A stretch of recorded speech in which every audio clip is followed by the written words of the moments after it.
Hello friends, welcome to another practice question of trigonometry. This is the 240th question in the series. I will strongly urge you to go back and watch the previous 239 questions. The link to the entire playlist is down there in the description for your reference. ध्यान रखिएगा, इस channel पे हम आपके लिए पुराने सालों में पूछे हुए सारे क्वेश्चंस और एनसीईआरटी टेक्स्ट बुक के सारे क्वेश्चंस को सॉल्व करते हैं। ये क्वेश्चन पूछा गया था 2016 के सीबीएसई फाइनल एग्जाम्स में। बहुत इजी क्वेश्चन है। क्वेश्चन को देखते हैं। लास्ट में एक छोटा सा पार्ट है जो कि थोड़ा सा ट्रिकी है, बाकी अदरवाइज ये क्वेश्चन बहुत ही सिंपल है। क्वेश्चन कह रहा है कि cosec A minus sine A multiplied by sec A minus cos A is equal to 1 upon tan A plus cot A. ये हमको प्रूफ करना है। तो अपन LHS से स्टार्ट करते हैं। LHS से, और हमारा LHS हमको दिया हुआ है कि कोसेक ए माइनस साइन ए। तो जो कोसेक है उसको मैं लिख देता हूँ 1 upon sine A,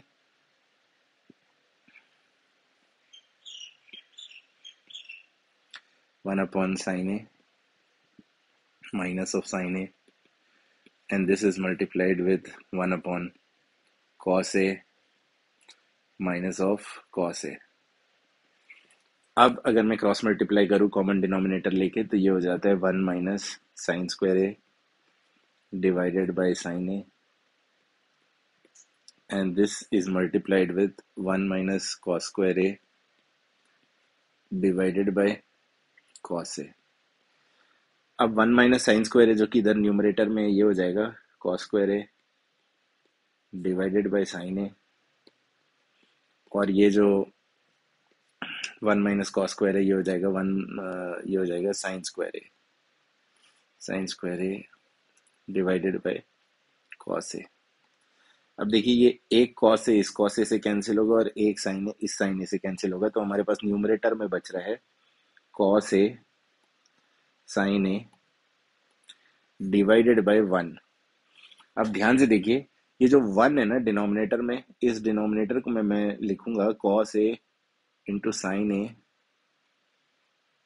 the whole thing is divided by, इस 1 को मैं लिख रहा हूं sine square A plus cos square A. ठीक है। अब यहां देखिए राइट साइड में ध्यान से, अब मैं न्यूमरेटर और डिनोमिनेटर को, ये वाला पार्ट थोड़ा सा ट्रिकी है क्योंकि मैंने इस 1 को कन्वर्ट किया sign square A plus cos square ए में। उसके बाद मैं कर रहा हूं न्यूमरेटर और डिनोमिनेटर दोनों को अगर मैं कॉस ए साइन ए से डिवाइड कर दूं, तो न्यूमरेटर में आ जाएगा 1 डिवाइडेड बाय, डिनोमिनेटर में आ जाएगा मेरे पास sine square A plus cos square A divided by cos A sine A, cos A sine A. मैंने न्यूमरेटर और डिनोमिनेटर दोनों को डिवाइड कर दिया कॉस ए साइन ए से। अब ये नीचे अगर मैं सेपरेट कर दूं, जो मेरा जो डिनोमिनेटर है उसको मैं दोनों टर्म्स को सेपरेट कर दूं, तो ये हो जाएगा sine square A upon cos A sine A, cos A sine A plus cos square A upon upon cos A sine ए। अब आप देखिए कि एक साइन स्क्वायर ए इस साइन ए से जाएगा, एक कॉस स्क्वायर ए इस कॉस ए से जाएगा, और मेरे पास ये जो टर्म बच रहा है ये बच रहा है साइन ए बाय कॉस ए, जो कि होता है tan ए के बराबर, और ये जो टर्म बच रहा है ये है कॉस ए बाय साइन ए, जो कि है कॉट ए के बराबर। तो ये आ जाएगा 1 upon sine A by cos A होता है tan A, plus 1 upon cos A by sine A होता है कॉट ए। और यही हमारा RHS है जो कि हमें लाके प्रूफ करना था। इसमें सिर्फ ये दो पार्ट थोड़ा ट्रिकी है। एक जहां मैंने 1 को कन्वर्ट किया,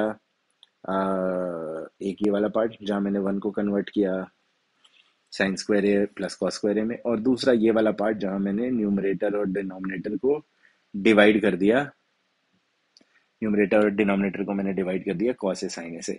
ये दो छोटे छोटे अगर आपको ट्रिक्स पता है तो ये क्वेश्चन को सॉल्व करना बहुत ही ईजी है। I hope you found the solution useful. Please do like, share, comment, and subscribe. In case you want me to solve any other questions for you, do put down your queries in the comments below. Till then, keep working hard, keep practicing hard. Cheers and God bless.